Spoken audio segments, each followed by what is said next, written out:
Hello everyone, thank you for stopping by the Crypto Covet channel. Make sure to subscribe to the page down below to get updates on the channel in the future. Today we're going to talk about how to install the Electrum wallet for Bitcoin on Linux.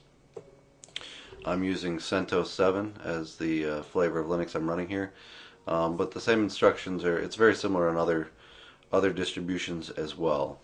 Essentially the Electrum wallet is a Python application. It runs on PyQt5, so all you'll need to do is install Python, PyQt5, and download the wallet. So to get started on your machine, come over to the terminal. You can access that by going to the applications menu, and by default it's in the favorites, or you can hit the Windows key and type in terminal. Alrighty, so once you're at the terminal, you always want to make sure that your system is updated first. So you can issue the command sudo yum update. Type in your password. You'll have to be a super user to do this.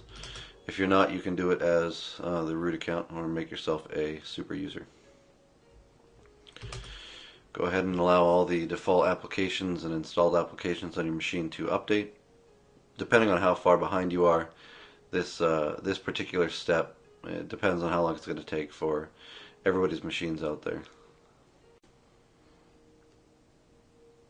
Alright, so now the package updates are complete.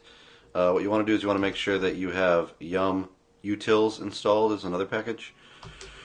So typing sudo yum install yum-utils.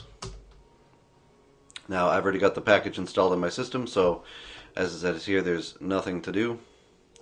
You may or may not have it installed, so using this line here will just let you know. If it's not installed, it'll allow you to install it. So now, once that's done, you also want to make sure you have the development tools installed. So install that, we'll type in sudo yum groupinstall development.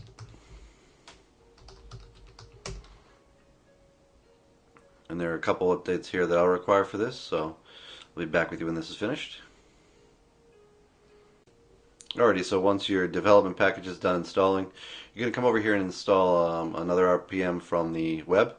I'll leave the link in the description just to make it easier to copy and paste out. The link is centos7.iuscommunity.org/ius-release.rpm. This one might take a little longer since it's on the web, but it's a very small package, so as you can see, it's finished here for me. So next we're going to want to install Python 3.6, so we're going to use the command sudo yum install Python 36u.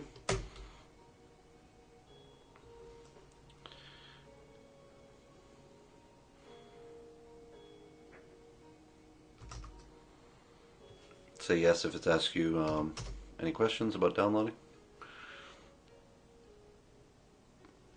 Alrighty, so once that's done, we're going to get Python 3.6's version of pip. This is essentially a package manager that allows you to download some Python programs. Makes it a little easier.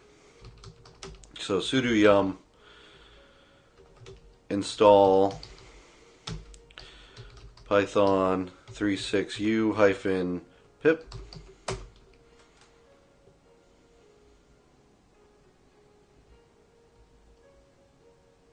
And again, this one shouldn't take long either. So that is completed for us. We're going to go get PyQt5, sudo pip 3.6. So we're using pip now to get this package.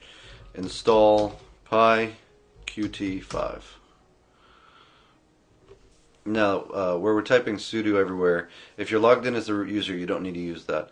Essentially, that's just to allow other users that are sudoers to install applications. And the PyQt5 install shouldn't take too long either.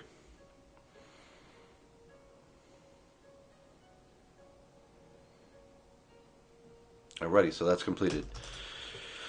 Once that's done, we have everything we need to use the Electrum wallet, and with pip we can install the Electrum wallet straight through it. So for that we'll type in sudo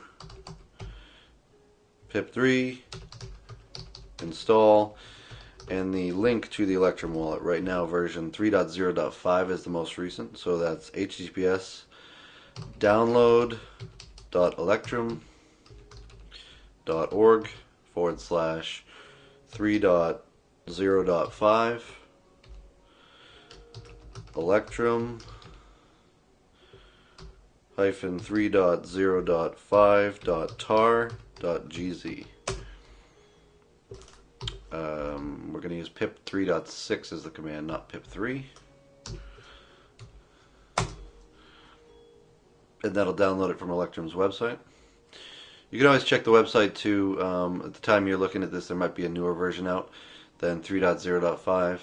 So check that first, and they'll have a link that you can download it from that you could replace the 3.0.5 link with if there's a newer version out at the time. Alrighty, so now that we've installed the, downloaded the Electrum wallet here, it will show up underneath Internet, Electrum Bitcoin wallet in Centos 7. Once you open that, you get started on the initial setup of the wallet. So I'll take you through that here. I suggest always using AutoConnect for choosing a server, connecting to a server. You can select servers manually, but AutoConnect makes it a little easier for you. So you can click Next on this screen. Give your wallet a name. Let's call this just wallet. And you can select which type of wallet to use. First time using the application, I think you should always use standard wallet just to get used to the application. You can also use two-factor authentication with the wallet. You can have a multi-signature wallet, which essentially allows for multiple signatures to be needed to send. And you can also import a Bitcoin address with private keys that you had from a previous, let's say, cold wallet or offline wallet. So we'll stay with standard wallet here and select Next. And you want to create a new seed, restore a wallet using an existing seed. Right now for the new wallet we'll say create a new seed. If you already had a seed, you can choose that option. You can also use your public and private keys to import, and you can use a hardware device as well with Electrum. So here we'll choose create a new seed. When choosing the seed type, there's two different options here. You can use a standard Bitcoin wallet or a SegWit Bitcoin wallet. If you're not familiar with the difference, SegWit essentially is a newer standard, if you will, for Bitcoin wallets. It's I think about 20% of wallets are using SegWit nowadays, so it's not, the majority is not using it yet. But essentially, when everybody moves over to the SegWit wallets, we'll see a lot faster transactions and lower transaction fees because it's made to be a little bit better than the older wallets. For this, either one that you choose, the setups are the same. For this example, we're going to use standard because the exchange that I use, Binance, does not yet support sending to SegWit wallets. So we'll say Next. Okay, on this screen it's going to give you your generation seed for your wallet. This is just a series of words that will allow you to recover your wallet at a future point if you do lose it or your computer crashes or anything like that. So make sure you write this seed down in a safe place and that nobody has access to your seed, because with access to your seed they'll have access to your wallet. Once you've written it down, you can go ahead and click Next. And here it's going to ask you to insert that same seed that you just copied down. This is just to make sure that you actually have copied it down and you're not just clicking Next through all the menus. Because again, if you lose this seed at any point, you will have essentially lost access to your wallet. So go ahead and type it in. Make sure that the words are in the same order. It's very important. Without the right order, you will not be looking at the same wallet. And once you have entered the seed there, click Next. And it's going to ask you to use a password here. If you don't want to use a password, you can just click Next. I suggest using a password.